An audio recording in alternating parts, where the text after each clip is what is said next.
Noticed also that there are several comments from the vloggers, no, saying na wala pong naduduwag dito. O, ganito ho, para ho malinaw. Sa 21 meron kaming hearing. Yan ho, punta ho tayo dito. Sir, yung si Attorney Panelo kasi yung isa sa mga nag-confirm na pupunta raw po si former President.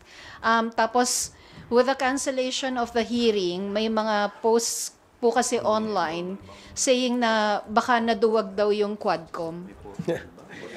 Alam mo, unang-una, hindi naman si Attorney Panelo inimbitahan namin.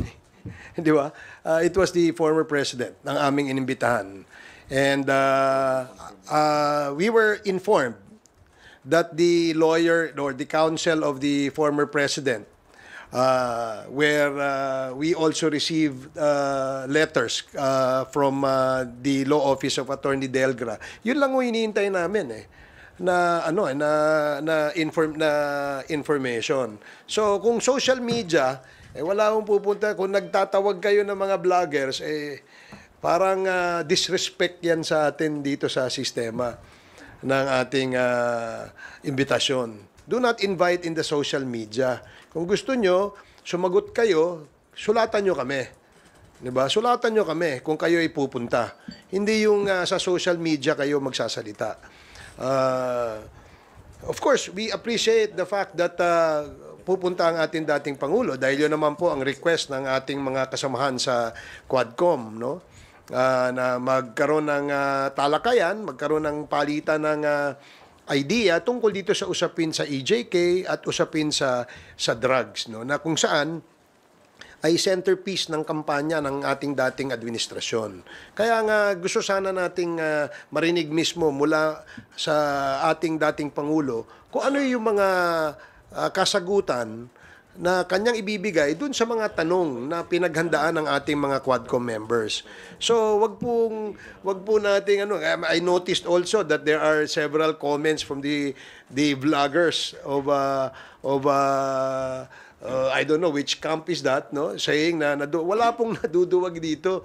O, ganito ho, para ho malinaw. Sa 21 meron kaming hearing. Yan ho, punta ho tayo dito. Pagkatapos ng 21, let us know kung kailan kayo pwede. Because we will schedule another Quadcom hearing on the date convenient for you, on the date na gusto ninyo, para ho mailatag natin ng maayos ang ating imbitasyon. And reminder also as well, Mr. Chairman, as what Chairman Chu mentioned a while ago, that there is a 3-day ruling that are being followed by the committee. So kailangan po ma-inform din po kami officially. Wag po sana sa social media para at least lahat. Kasi pag social media, you can always deny it, di ba? Pwede kang hindi pumunta, tapos sasabihin, hindi naman formal yon. But of course, kapag ginawa po nating official ang lahat, then resibo po yan. So I hope that prior to November 21 hearing, somebody or the lawyer of the former president will write the committee for his attendance. Maraming salamat po.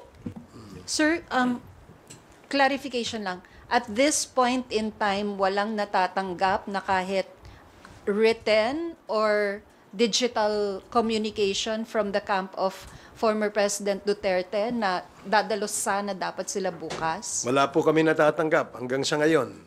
Ang nakikita lang namin yung mga vloggers. So, hindi ho namin pinakikinggan yung mga vloggers kasi wala naman nung sinabing tama yan kundi tirahin lang itong si Dan Fernandez